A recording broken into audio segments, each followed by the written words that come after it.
think we're here though, honestly. Good job, Kat's here to rescue me. Rescue me with technology, rescue me with Shakespeare. Hi, everybody who is watching, whether now or in the future. Thank you so much for coming down to join us here today, because we are very, very excited. And I had a plan in my head. Let's see if the plan goes to plan. It has so far. So Yes. good times. I'm switching to tiny mic, so buckle up. It's happening. Some of you may know us through another platform, in which case you will recognise the tiny mic. Yes, a very different platform, I'd like to add. So some of you will probably know me, some of you will know Kat, some of you may know both of us. So just quick introductions, and then we'll go and give you a little bit more information. So my name is Catherine. I have been working in British history since 2015.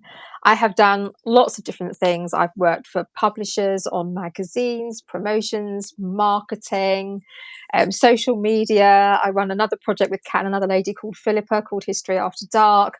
I'm sure I've done lots of things that I can't even remember now. PA work, virtual assistant work. That's why I am the historical collaborator, because I do lots of things for lots of different people, and it usually turns out all right. So hopefully-ish. Kat, please tell us all about you. Hello, I'm Kat. I run Reading the Past over here on YouTube. I also am a expert, I suppose, in Shakespeare. That's my doctoral studies was part of. It was part of that Shakespeare studies, early modern literature and culture. So I am a historian of material culture and literary objects. That is my training. I also, in my spare time, as another job, work at the various heritage institutions, both in the education side of things. So I teach school groups, but also increasingly now we are getting back to normal. Touch wood. I work as a costumed interpreter, and in fact, I will be doing some of that from May. So it's very exciting. But but Shakespeare has been a big love of mine. And not just Shakespeare, I do enjoy all types of early modern drama. And when Catherine approached me saying that she'd like to know a little bit more about Shakespeare, I was like, well, buckle up. So can you remember exactly what because you came to me, what was it you said to me? It was quite a while ago now. It was probably about June something-ish last year. Close to a year ago. So basically what happened was, I've been working in history for quite a while, and I came in, like so many people do, through the gateway of Tudor history. Yes, and the gateway drug into history. Yes. The gateway drug into history. And I'd never really thought much about Shakespeare. We'd done a bit at school, which if you're in the UK, you have to do a bit of Shakespeare. It's compulsory. And a lot of time, and I'm sure we'll talk about this over time, you have to do a bit. The teachers may not even know a lot about it, but it's on the curriculum. You have to do it. And I sometimes think it's not maybe taught by people who are the most inspired about it themselves. And I just kind of didn't know anything about it. And the later Elizabethan period isn't my strongest point anyway. And I kept thinking, I don't know anything. I won't understand it. I don't understand it. I've tried to listen. I've tried to watch a couple of times. I don't get it. It's too complicated. And then I've been working with Kat on some of the other things that we've done, and it started to occur to me that I really just didn't know anything. And I was a little bit embarrassed. I was like, I can't, people come to me and say, oh, Catherine knows a lot about the Tudor period. And I'm like, don't ask me anything though, because if you ask me that bit, then I'm in trouble. So I messaged Kat, and I think I don't know if we'd been talking about something on History After Dark, or something else had come up. I can't even remember, but I messaged, said, look, I really need to know a bit more about Shakespeare, because I'm quite frankly embarrassed about my lack of knowledge about something that I feel I should know a bit about, at least, so if people talk to me a little bit about, because this is what happened in this period, etc., etc. I know nothing. So maybe we could get together, have a few chats, maybe record some videos and put it out there. And she said, go. I said, first of all, there's absolutely nothing to be embarrassed about, because the knowledge you have obtained in your life that is there for you from your school days onwards, that's morally neutral. It's nothing to be either. It doesn't make you a better or a worse person. There's nothing to be embarrassed or ashamed about because you happen to not know a certain thing. There are plenty of things that I don't know, including the majority of my times table. I'm not a bad person because of it. It's just some things stick and some things don't. So I said, look, I'm not going to sit here and go, well, I will fix you. But what I will do is I will set myself a challenge. Catherine's having her challenge in that she wants to find out as much about Shakespeare as possible. I'm like, well, it's only fair if we both have a challenge. And so my challenge is to take somebody who has never found themselves drawn to Shakespeare, because that's the thing. Knowledge about Shakespeare comes from somebody sparking a passion in it about it for you. That's all that happens. That's the magical spell. So my challenge is to find a way to create that magic for Catherine. So I said, I tell you what, I won't just teach you about Shakespeare. We're gonna take a year and I'm gonna make you love it. That's my challenge. And next year, as we were talking about this last year, I said next year, so this year is the perfect time, because the year of 2023, my friends, marks the 400th anniversary of the publication of the First Folio. And there are going to be events running all over the place. And this feels like it ties in very nicely. And so hopefully we will have something together by the end of folio year that will show that I have been successful, that I have achieved my aims, and that I have got Catherine to fall in love with Shakespeare. And so that would mean that it's the start of the journey for her. There'll be hopefully a foundation of knowledge that sparks and spurs an interest that makes her want to go and watch more and learn more and all of the rest of it. And I tend to, we have started down this path, and I don't want to toot my own horn, but I'm going to. But I think that so far we're not even halfway through. I think I'm winning. I think she's maybe falling. The amount of texts I've started getting from her being like, this thing's happening. There's another. She is absolutely gagging to go and watch all of the Shakespeares. She wants to see as many as she possibly can. She's up for seeing 2 of the same play done by different companies. It's becoming like going on a band tour, is it not? She's got merch. We need some roadies. Yeah, we need roadies. But you're the roadie. You're the Shakespeare roadie. You're a Shakespeare groupie all of a sudden. She's been buying merch. She loves it. I've cleared a space on my bookshelf. You can't see from here, but I actually cleared a space on my bookshelf. There we go. So the plan is, I am going to drag Catherine along to it's now no longer dragging. She is volunteering as tribute all of the time. I am seeing some bloody comments coming in, so I'm just going to pop up some comments. I know. I can get, for me, I'm so sorry, everybody. You'll learn it. Some of you may already know this about me if you know me from other things. Tech is not my field, and they're kind of coming up one at a time, and then they're vanishing again. So yeah, and I don't know how to. I've seen Dorothy saying good evening. Good evening, Dorothy. Tara, what a Sunday treat. Thank you. We are pleased you feel that way. Now what I have done is I've managed to get, because we're having to do this on our phones so we can come up together, but I've managed to get them on Studio, but it's on the MacBook, so now I'm looking in 2 different places. I've got Gianna, is that if I've mispronounced your name, I apologise, saying that you're looking forward to the adventure, feels like it's the beginning of your own Shakespeare journey. That is excellent, because that is very much the plan, because the hope is that at the end of this we will produce something that is multimedia. Is that not right, Catherine? Something that is a book, videos, podcast, audio, that means that essentially you, at any time that you so choose, can join in your own Shakespeare journey, and also follow somebody. I think that the best thing is a love story, and people can fall in love with all sorts of things, but I think that somebody falling in love with something like Shakespeare is one of those stories that people want to follow along with, and so I'm really excited to be a part of it. We have a question from Ali. Says, was Shakespeare a hottie? We deserve to know. Well, Catherine, what do you think? Was Shakespeare a hottie? I don't know. Well, we don't have. I've read a little bit about this, but I don't think we have a definite likeness, do we?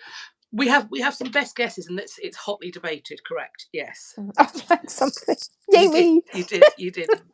Yay me! Do you fancy Southwark Shakespeare a little bit? Should I say yes?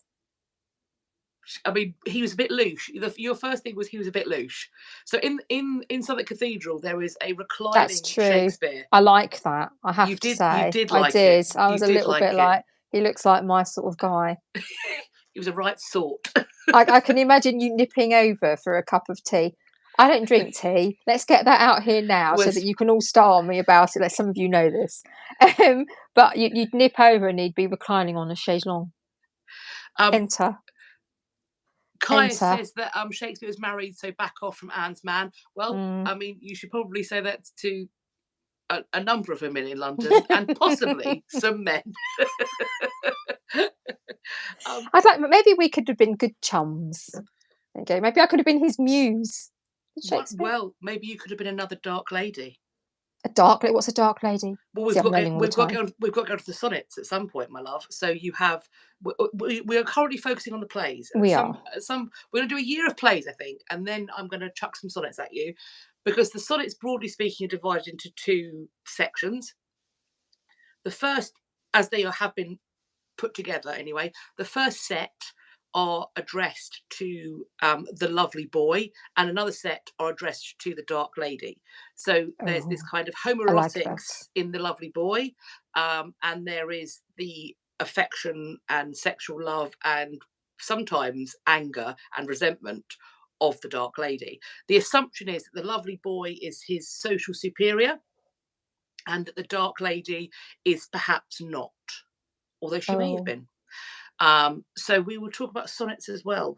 That will be another thing.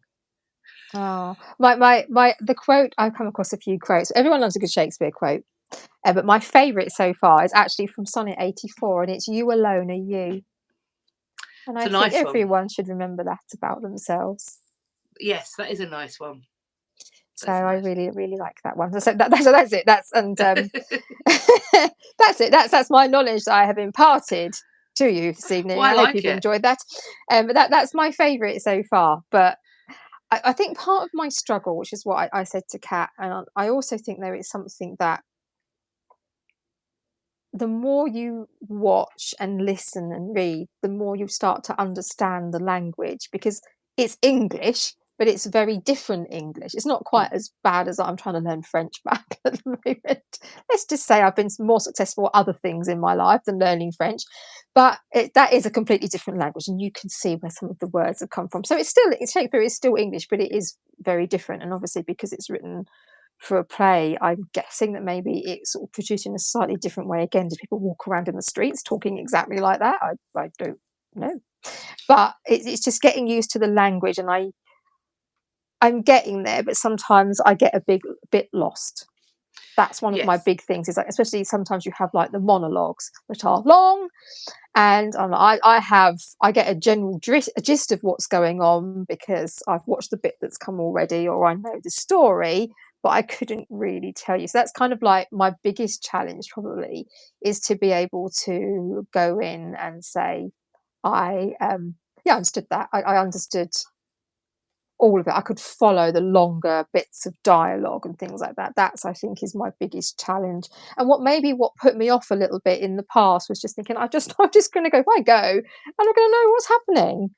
So yeah, I think that there's a number of reasons why I really was keen to work on this project. First of all, Catherine is my lovely friend, and we will talk about how we met, I think, in a moment.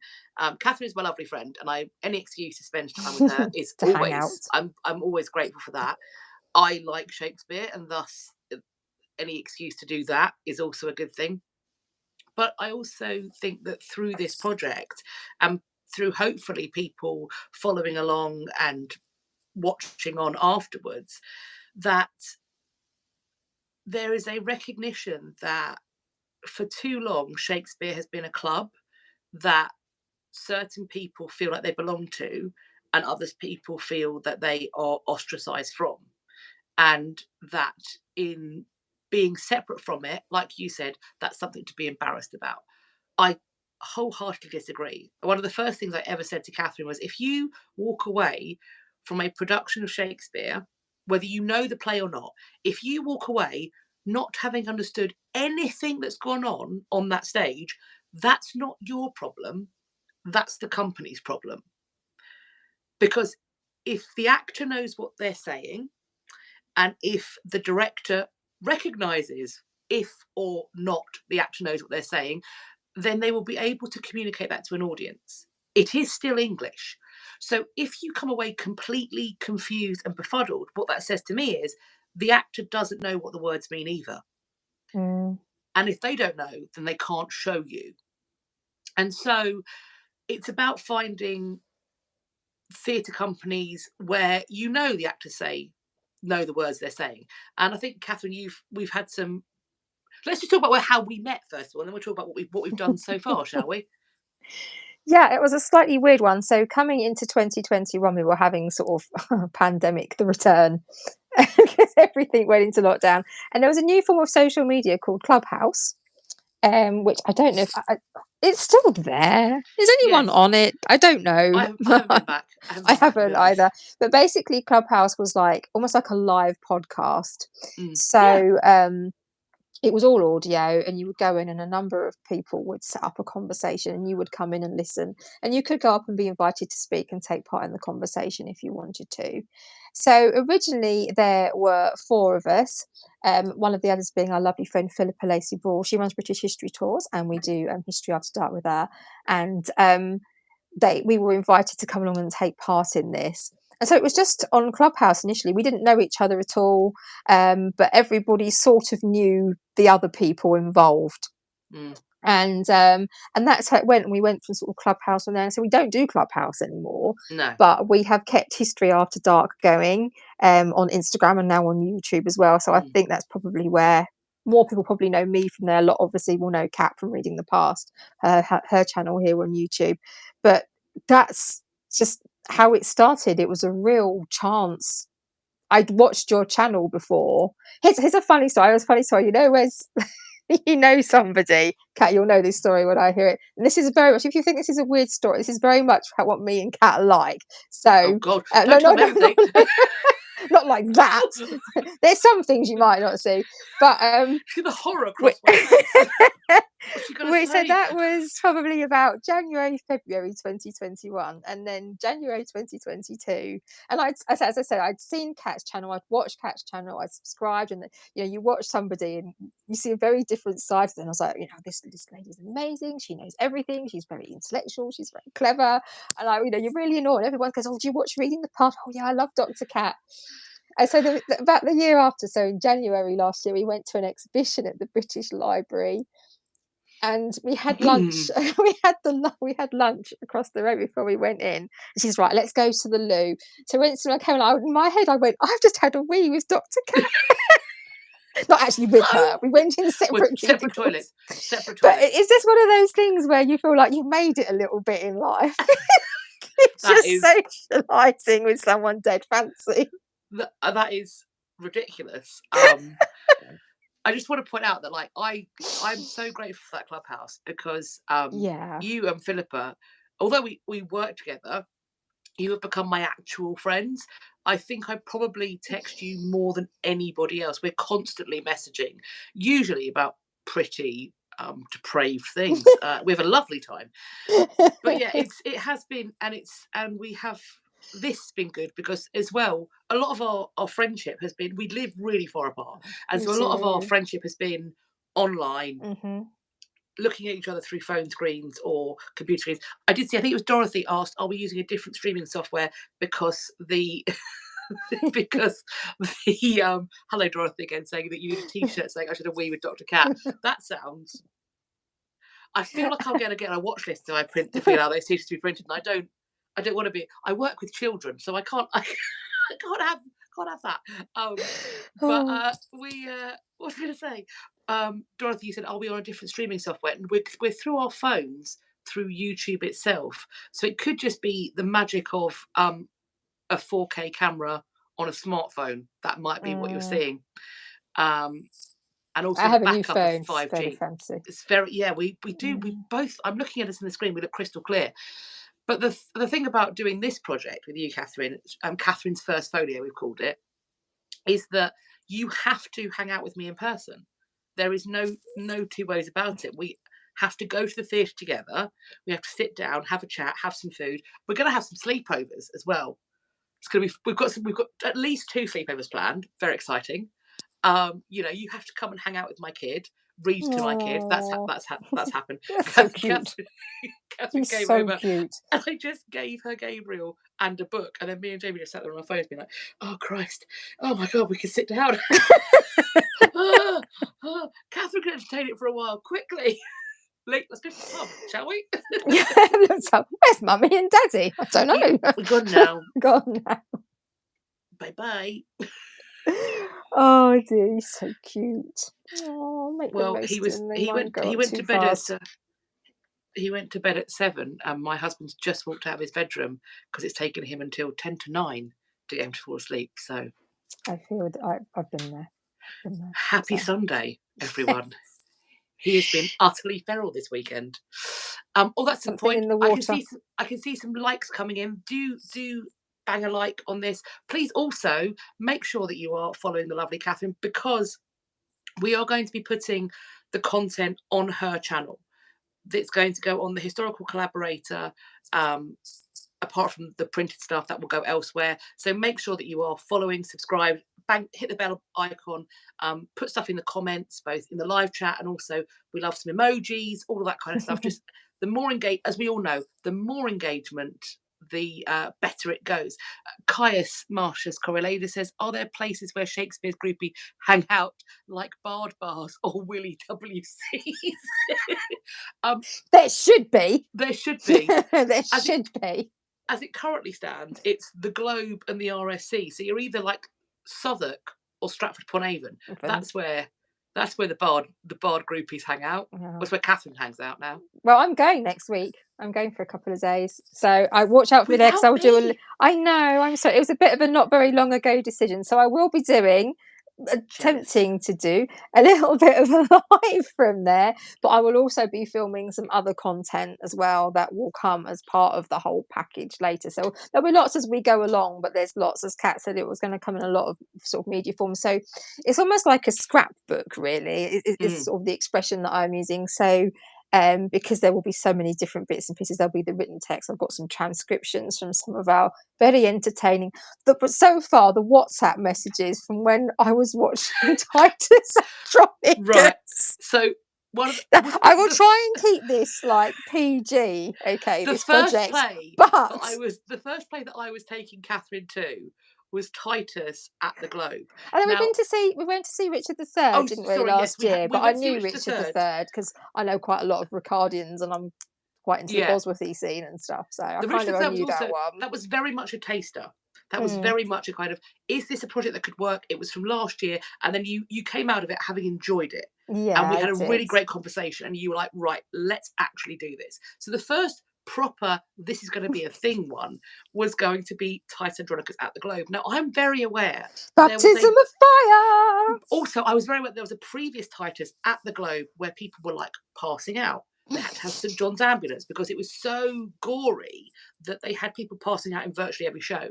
So I thought I probably should like give her a slow glide in to Titus. So I suggested that she watch the Anthony Hopkins version, and I knew exactly what point she was at, and she was watching it in increments because I'd suddenly get this burst of text messages of just 4-letter expletives going, what am I watching?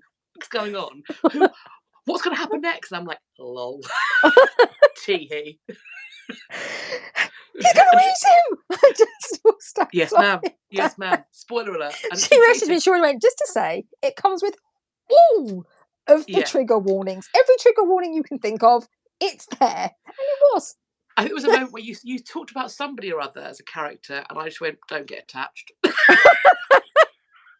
So that would be a mistake to get attached. For those who are watching who have not encountered the play Titus Andronicus, it is the wildest of the Shakespeare plays. It is his buckets of blood tragedy. It's like, frankly, it's like nothing else in the canon. There are moments of ultra violence in all of the plays. There are moments where various parts of the plays can be incredibly terrifying. At some point, we're going to watch King Lear, baby, and there is a moment in that is grotesque. Wow.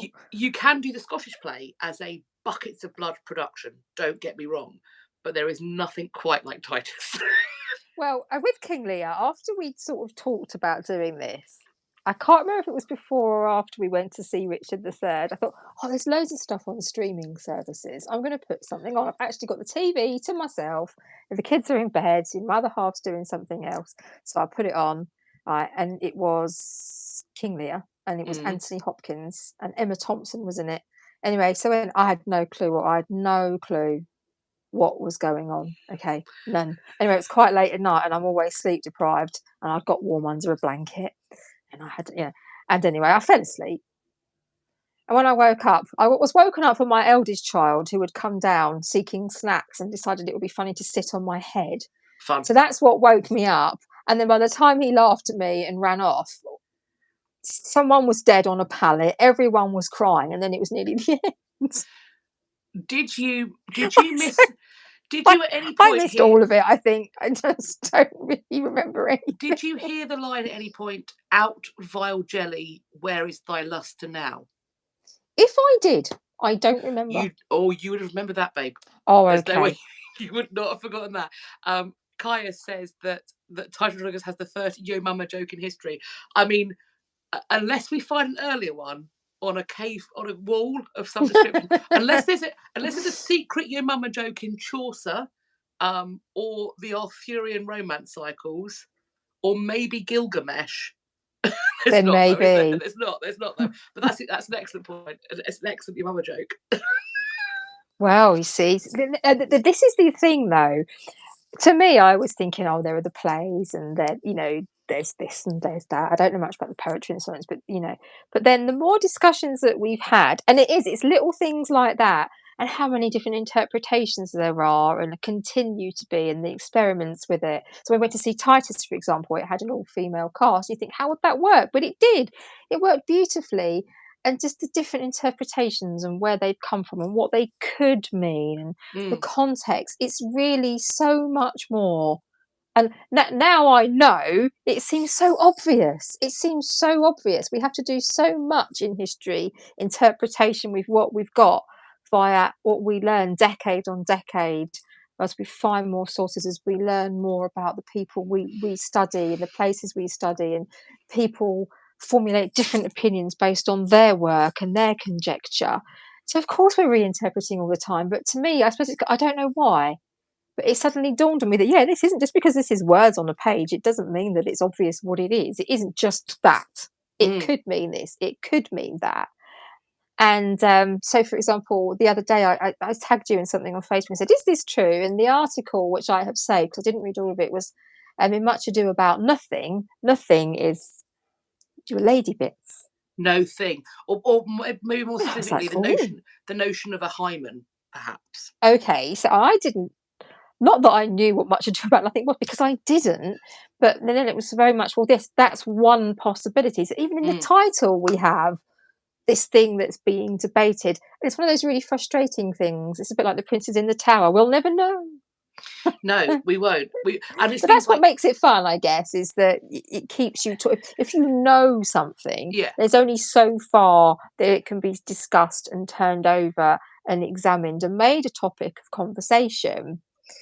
Whereas if things are endlessly open to interpretation, well, that's immensely frustrating and probably causes violent arguments on occasions. I'm reminded of the language used about the Mary I portrait, but we won't talk about that because that got nasty. But it's just that it just keeps everything alive. That movement just keeps everything alive all the time, and that's what we need in history more than ever before.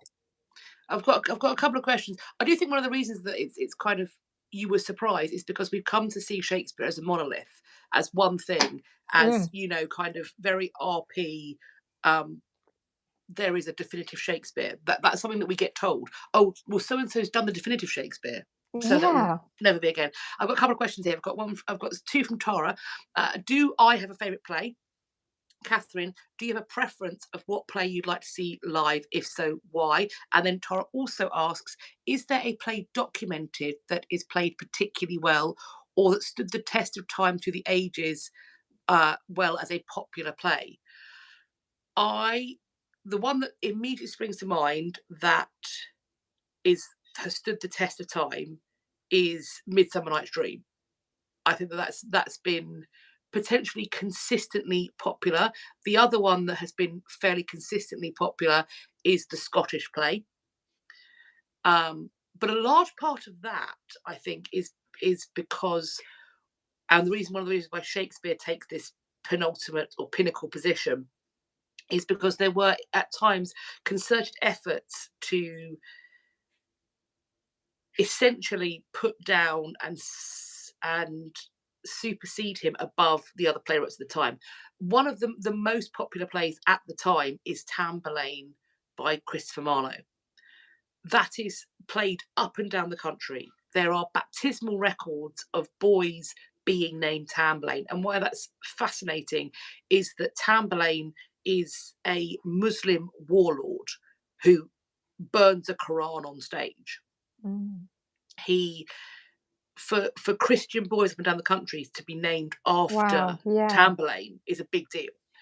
So that, I think, I do wonder if people hadn't interfered, particularly Victorians hadn't interfered, whether we may have a wider canon. Because I think if we'd included Marlowe, then we might know more about Johnson. And there are some great Johnson plays. We might know more about Dekker or Marston or Kidd or whomsoever else. This whole group of really talented people. Like, Shakespeare doesn't exist in a vacuum, and I think that's really important to remember. In terms of my favourite play, that's a really hard one. It's probably, I really enjoy working with Othello. I really enjoy teaching Othello. I also really enjoy teaching the Scottish play. And those are the two that are springing to mind at the moment, because they're the ones that I'm working with, and I have worked with quite a lot. So those become my favourites. I do also really enjoy The Merchant of Venice. I think those are and Winter's Tale. But so it's hard to pick a favourite for me. Hard to pick a favourite. Catherine, the question for you was, what play do you like to see live, and if so, why? Well, I think, we've seen Richard III. So the reason we went in with Richard III, and it was the one I would have said, is because, so for those of you who know me, my background is Tudors, but my favourite period in history is the Wars of the Roses. And I've had a lot to do with Bosworth, and I know quite a lot of Ricardians, and Kat winds me up and tries to get me into trouble. But I try and sit on the fence.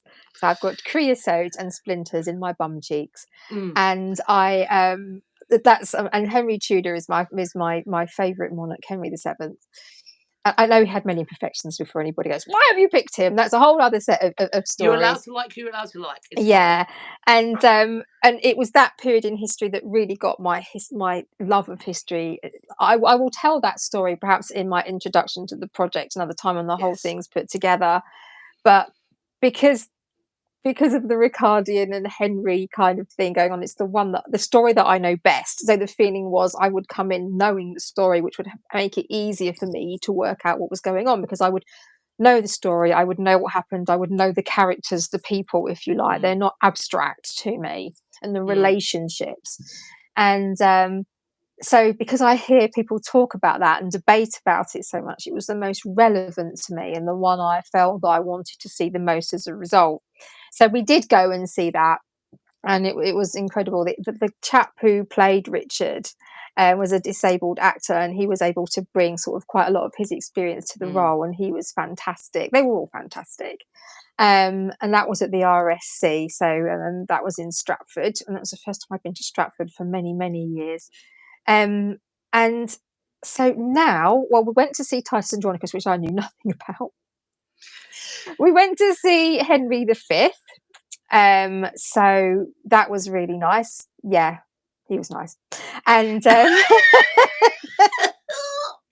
and then we went to see, so they were both at the San Wanamaker, weren't they? So down in London.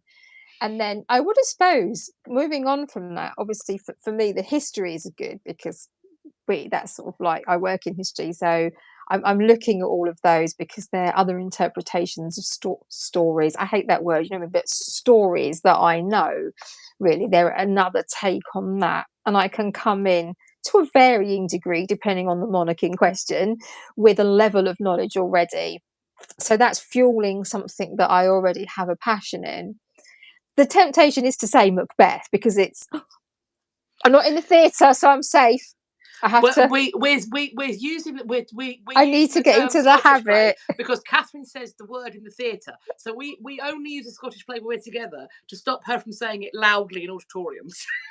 I have to. So the Scottish play, but probably because that's the one that is most often discussed, and you see it come up, in a comedy in Blackadder. If you watch Blackadder, the actors, every time someone says it, they have to do a silly little routine, and just all things like this. So I think it's just maybe, even if people have never seen it, watched it, listened to it, it's probably maybe one of the more well-known ones. Yeah. So I'm purely going on that because it's very Shakespeare-y. Shakespeare. We're seeing it twice. That's what we're seeing twice. We're seeing it once at the Globe, once at the RSC. Arguably, though, it should be a history play.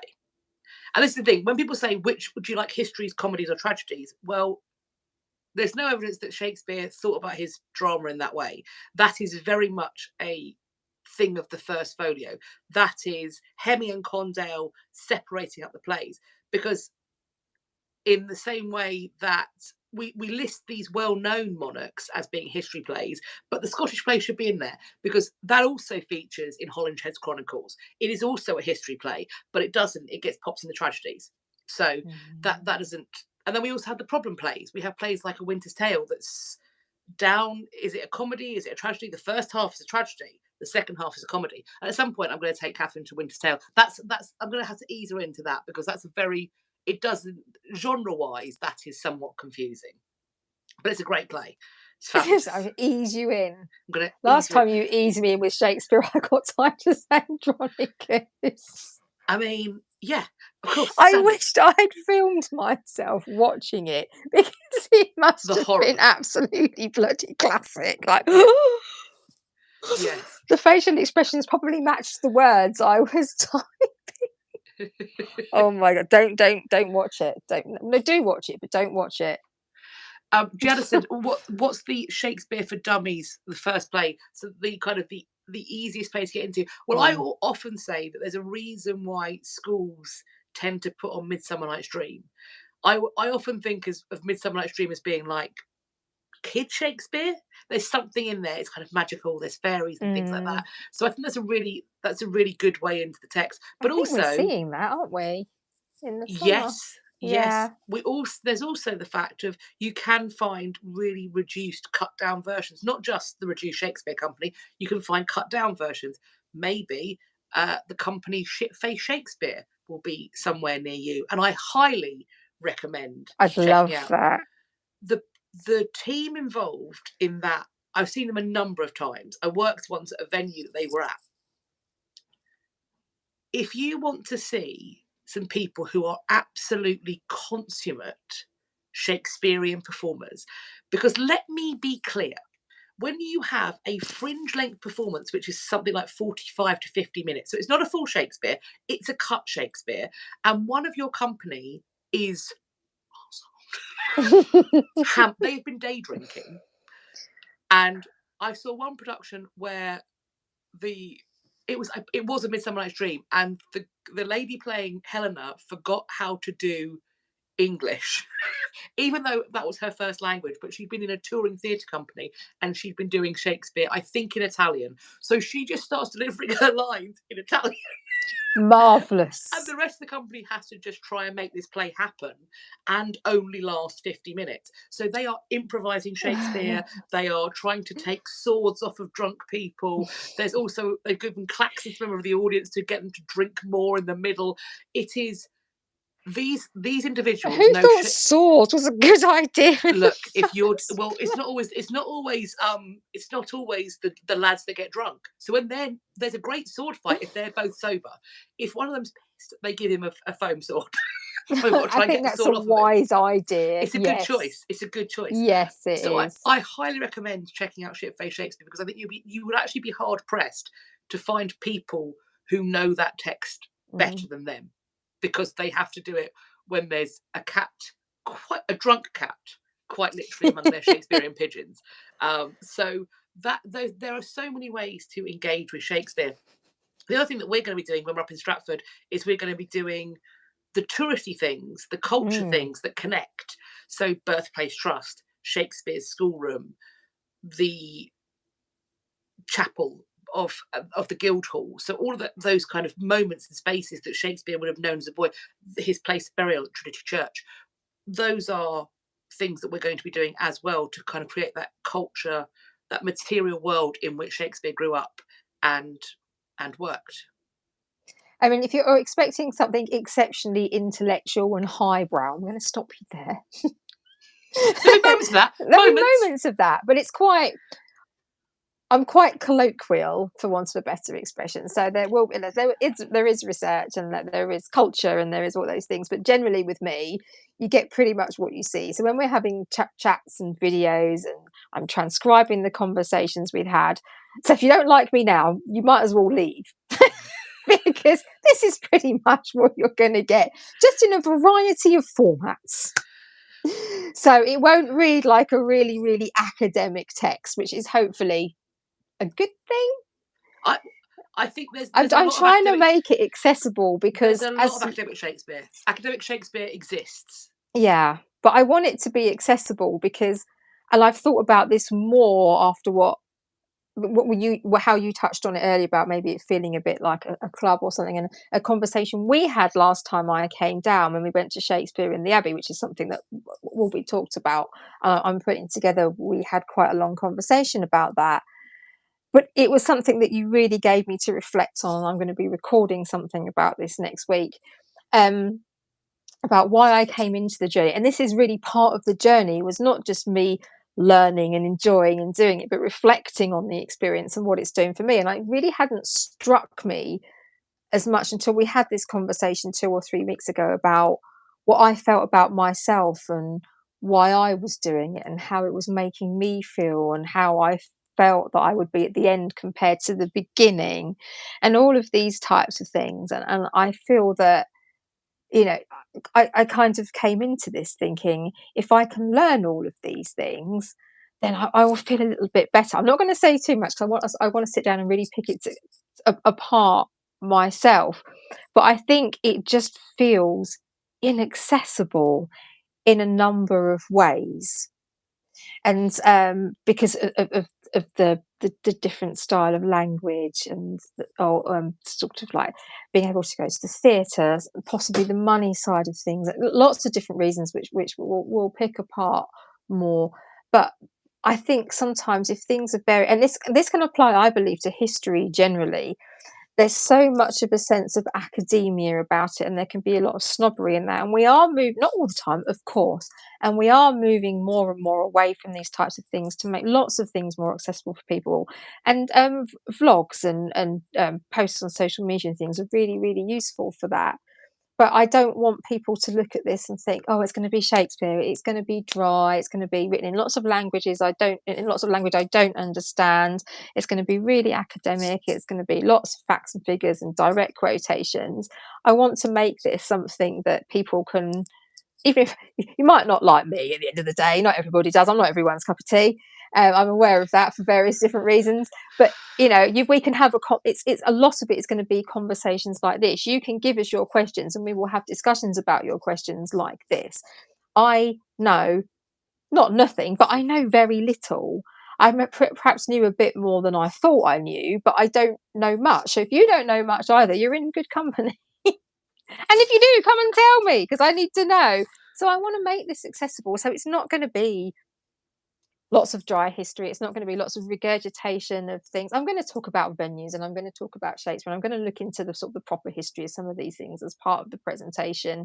But I'm not here to write a book about Shakespeare in the same traditional sense, because it's been done. It doesn't need me to do it again. You don't need another expert to write you a book, because there's loads of them and they're all fabulous. So this is the idea of this, is that hopefully that it is quite something unique, that the idea is quite unique, and the way that we're going to do it is something a little bit different. So I hope that people will be able to perceive it as accessible. Hopefully. That's the plan. Had a couple of questions. Tara says, doesn't have to be tonight, but at some point, could you discuss the ways that Shakespeare's theatre moved in terms of location over time, what was created and played when, if that's a thing? We'll certainly be talking about the indoor and outdoor spaces. We'll be talking about, for example, the move of the theatre to the Globe. We'll also be talking about professional playhouses versus a court theatre. So there will definitely be discussions about that. Patronage networks, those are things, because when we're talking about why plays are created, we have to think about them as, firstly, multi-locational items. There is no one in Shakespeare's company is going to be creating a play simply for one venue. It might refer to or highlight a venue, but it has to be transferable because there's money with a court performance. Those plays are frequently edited for reasons.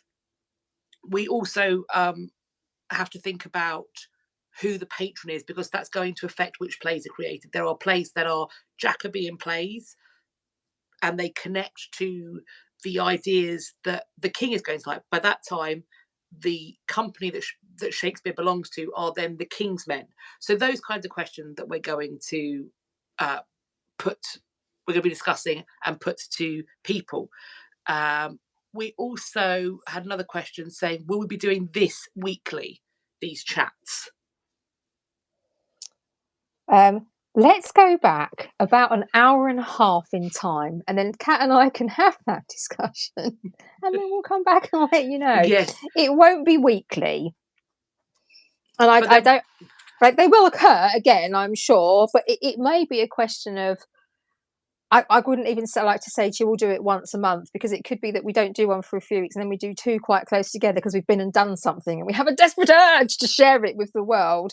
So they will happen again, but I couldn't give you an amount or a time frame or an irregularity. If neither of us are particularly regular, that sounds a bit strange. Neither of us are particularly regular people. That just did not come out. In fact, I don't even know what I meant to say there. I just meant that let's stop that conversation. So the answer to that is we will be back doing these, but I couldn't give you a time scale, schedule, whatever. We haven't got another. It gets like this a lot. We haven't got some more viewings scheduled for a while. So essentially, this tonight was about launching the project, telling you what's going on, telling you to keep your eyes peeled for it, and letting you know that on both YouTube but also on Instagram, make sure you're following Catherine, because as she goes about her Shakespearean journeys, she will be sharing tidbits, bits and pieces, short form content, pictures of fun things that she is up to, so you can get to follow along. And then when the final product, the book, the scrapbook is ready, you will have been watching the behind the scenes of its creation. We will certainly be back together. Maybe, hopefully, the next time we will be in the same room doing a live. Gianna, will we be doing little snippets in the social to give us updates, just to keep us updated? That is definitely the plan. There's going to be, here we are at this place. We might do some quick live videos. Anytime we get to hang out and talk about Shakespeare, we might pop some stuff up on the social media, so that we can keep you all following along, and we can have some chats about it. Also, if there's things, I think it's great as well. The more we can interact with an audience who's interested by this, we can see the sorts of conversations and questions that you would like us to have. Mm-hmm. So I think on some level, we were always planning on talking about the locations and the theatre and the patronage network. But the fact that it's come up in this chat, we now know that's an absolute must, that conversation has to happen because it's something that people are interested in. Yeah. So the more we have interaction, I think the better the project's going to be. What do you think, Catherine? Yeah, definitely. Because as I said, there'll be some people with two categories really, who already know lots about Shakespeare and who are keen to keep that going because they're just, after absorbing everything they can get, they feel that they know a lot, and so another point of view is useful and just enjoy anything about Shakespeare. And other people like me, like with that the question that Tara posed, is very much like, if you know a bit, those are the sort of things that I wouldn't necessarily have thought to talk about. Like I said to you earlier, I thought, oh, there you go, it's the plays. And then I start to realise that the plays are like 5% of it. And there are the other questions about the physical spaces, the relationships, the other playwrights of the time, the context of the space, and all these types of things, that you just didn't immediately occur to me. So yeah, I think it's very valuable to hear what other people are thinking, because as I said, if I want to make this accessible, it needs to be what you want it to be as well. It's my journey with poor old Kat with her patience pants on. She's got to put up with me. Okay, Catherine, let's take this one line at a time. which I love doing. That's my favourite thing. Is to sit there and kind of go, right, let's think. And she doesn't drink, so she can't even spend the day with me and go home and have a glass of gin. I love it. It's not a hardship for me in any way, shape, or form. So we really want people to sort of get involved and feel like they're sort of part of the process. It's really valuable. I think for me, as somebody who loves history, which I do, although I collaborate with people a lot of the time I'm sort of, they're saying to me, okay, can you go and do this for me? And I don't really have any. The thing about working in history is that no one is friends with somebody they work in history with that are near them. It's almost like you can't have two people that work in British history that live near each other. You just can't. It's not allowed. It's against the law, I think. It's been decreed by some higher force. And so, and I think, and then when you're researching and you're reading and you're writing, it's lovely, but it can be quite isolating sometimes. So thank goodness for social media and technology and things. Otherwise, we'd be really stuffed. I said, I'm going to send Kat a carrier pigeon with the latest news. So the more people that you can feel like are involved and are interested, it creates a really nice sense of community, which I think is really welcoming and hopefully benefits everybody. You know, it's the world is a big place, but was also made to feel like a very small place not too long ago. It certainly was. And I was. think these sorts of mediums and projects and technologies have become so intrinsic. They're just absolute essentials in most people's lives now. And as a frustrating period of time as that was, many things have come out of it that, for a lot of people, not for everybody, I'm not trying to undermine the bad experiences of so many people, but there have been things that I think positives that have come out of it. And for us, certainly this has been a huge part of it. So we've brought us all together. It has brought us all together. All this technology has brought us all together. Caius, the book is in my bedroom. I'm just going to remind myself. Hang on, no, is this the one that I've got the other day with the red cover? Yes. I'm just watching. Yes, I've started this. I haven't finished it. I like it. This is, so as you can see, Shakespeare's book, The Intertwined Lives Behind the First Folio. This is brand new. We're talking like been out 3 weeks. Oh yeah, not long. I mean, I got it on pre-order, so it's good. It's good. I mean, it's not going to be as good as mine will be. It's a different thing. Horses for courses. Horses for courses. That might also be as a disclaimer. That's probably not true. So I think this one probably might be a little bit more, on the mark. It'll be different things. Different book. It's a beautiful book as well. So I'm really excited to read it. Oh, we've got Jessie Charles, Alison Weir, Stanley Wells, Francis Wilson giving their blurbs on the back. So yeah, heavy hitters there. Heavy hitters. So yeah, it's a beautiful book as well. So I am excited for this book. I'm excited. I have lots of books. Yes, you have gone on a bit of a book buying spree. Yeah, I need to stop now. Would people? That's another thing. Catherine, would you be willing / able to put the Shakespeare books that you have bought up on your Instagram, and maybe as you work your way through them, some thoughts about them? Perhaps people could follow along. Yes, on a reading list. Would that be something people would be interested in looking at? I think so. I was planning to, as I sort of read anything and completed it, sort of doing a little bit of a review and a chat about it as we went along. So if anybody, a Shakespeare book club as well, then. A Shakespeare book club. Oh my goodness, it's expanding. So this has literally gone from me messaging Kat, could we have a few chats about Shakespeare? Yeah, things have escalated quickly. I'm not going to lie to you. Things have escalated quickly. George McKinley says most absolutely in regards to a reading list. Fabulous. So there we go. Yes, his book about the Countess who tried to shut down the Blackfriars was great. I haven't read that. Fabulous. See, and also, therefore, send in your suggestions. Yes. Where should you send them to? Now, that's a very good question. Pray tell, Catherine, where would you like them?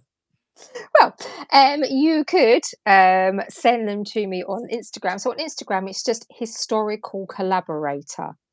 Okay, not the. So just historical collaborator on Instagram. So we'll go with there to start with, because I do have an email address, but it's all being changed up. So I don't want to sort of start with that one and then, try and reroute everybody, because that's a bit of a pain in the bum, isn't it? Yes. So we'll just go with that for now, and then when it's all set up, I can put it in a link tree, and we can go from there. Fabulous. Yes. So all of the stuff is going to be. People are all over a reading. Everyone loves a reading list. Exactly, and particularly when you share your thoughts on it, Catherine. I think that's going to be really useful. And the things, the new books that are coming out, that this will all be Shakespeare adjacent, connected, Yes. related. Some old, some new books, things that Catherine finds helpful. And as I said, the place to follow along on this journey is on Catherine's socials. So do make sure you are following her on the YouTubes and on the Instagram. For when I come and talk to her, it will be on those platforms. It will not be on my platform, it will be on her platform. So that is the place to follow along if you should so choose, and I think you should. Thank you. But do also follow. I bet people do. I'm pretty sure most people are already following you at Reading the Past. But you should. If you don't, you should. Talking of geographics and historians being based across the country, have either of you ever encountered locational bias in the UK regarding history? That's a really excellent question. I think that there is an awful lot of study on London. So yes. Yeah. There. Equally, though, we do keep, when we put down new tube lines, as it's a city that's constantly evolving and growing consistently, they are digging up bits of it all of the time. And whenever things are dug up, as we know, they chuck archaeologists in there. So we are constantly finding new stuff because the city is always growing. And so, yes, there is certainly a locational bias, I think, in that regard, because building work happens, archaeology happens, there are a number of universities doing history, you have institutions that are doing praxis in these spaces, you have work and study being done on Shakespeare in London, but equally, I think, also Stratford, it does become locational in that way. So there is almost certainly a locational bias, but in large part probably crowds around universities with good history departments. Makes sense. Yeah. Well, we are. I said, should we do an hour? She said, no, let's do half an hour, because that will be an hour. Here we are. And was I not correct? You were indeed, almost to the moment. The oracle. The oracle. The oracle. Let me consult the oracle. Consult the oracle. Okay. It will take longer than you expect. Whatever time you've budgeted, double it. Double. It's the same with us having a conversation as it is for somebody fitting a kitchen for you. Double the price, double the timeline. We had one. We were like, the other week. Oh, well, we'll wrap up after this. But this gives you the idea. We were like, right, we need to come on, have a bit of a planning meeting about Shakespeare. We've got an hour and a half. An hour and 25 minutes in. We will actually probably start, shouldn't we? When the release dates come out for the RSC, I'll give you a ring. Because we did nothing. We talked about. We just talked to each other. I don't even know what we talked about. Then we were like, oh, hello, TikTok. I'm hungry. Hang on, it's 5 hours past lunchtime. I was like, I'm going to have to go, because apparently you have to pick your children up from school and not let 6-year-olds walk 3.5 miles down a busy A road. It's frowned upon. It is. Yeah. So now the next thing as well, of course, is that I've got to work out how to switch this off. But before that, Godspeed. Before that. I'm so bad, but technology hates me. Kat, thank you so much for everything thus far. I love it. And I'm looking forward to it all so much. I love you too. We're quite cute, really, aren't we?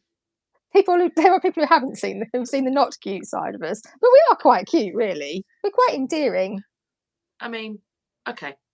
Yeah. Speak for yourself. I am a stone cold ruffian. Yes, there are moments of that as well. She will fight you. So I'm a bit scared sometimes. You're not. You love it. The thing is even if I hate Shakespeare, I'd be too scared to say. Oh, Tara says it's so funny because when the reminder came out of this, I told my better half, "Are we doing that at 8:30?" He said, "How long will it be?" I expect 30 minutes, so maybe 60. Good. It's good that you know us so well. You're not wrong. We have a range of qualities from the adorable to the heavily aggressive. So we're part Care Bear, part Honey Badger. She's the Care Bear. I'm the Honey Badger. That's what's happening. Good cop, here. bad cop. Good cop, bad cop kind of routine. We're like a female version of Ant and Dec if one of them was potentially going to do some physical harm. But which one's which? And that. Okay, and there's the line. Well, actually, depending on what platform you follow us on, there are many lines, but we will leave that here today. Thank you all so much for coming and joining us here on the live, and all the lovely comments you've made. Hopefully the comments will stay up. That's the plan. I tried to set it up that way, so they should still be there. So if you have watched this back later on, you should be able to access them if you want to, and obviously please do add to them as well, and I will do my best to get back to answering at least some of them. I can't promise all of them all the time, as long as they're polite. If you're a big meanie, block. Insta block. We don't do that. Mind your P's and Q's. Yes. Mind your manners. We're up for opinions, and we're up for giggles, and we're up for all sorts of things, but we do not tolerate rudeness. No. Unless it's smutty or funny. Yeah. Right. Oh no. We were like, we're going to be very professional. It's going to be nothing like what we normally like. And then that won't last. Yeah. Right. I'm going to attempt to switch this off now. Good luck. Thank you. So you're historical collaborator on Instagram. You can PM me stuff there if you want to. But I will be back soon. I'm in Tuesday and Wednesday. I'm in Stratford. I've got my new gimbal, so you probably get seasick. What she figures out how to. Yeah, well, I work out what's going on. But I will be doing some stuff there that I'll be recording for the final project. But I will also do some live stuff there as well. So look out for me. Yay! Look out, Stratfords. Here I come. Poor Stratford. Poor Stratford. Poor Stratford. You won't know what's hit it. Right. I think there's a button with a cross on, so I'm using my mind bullets. Try it. Intellect, and I'm going for it. Just in case it cuts me off straight away, I'm going to say it might not. It might give me a warning. So I'm going to say goodbye. I'll try it. Bye, everybody. Thank you so much. Bye.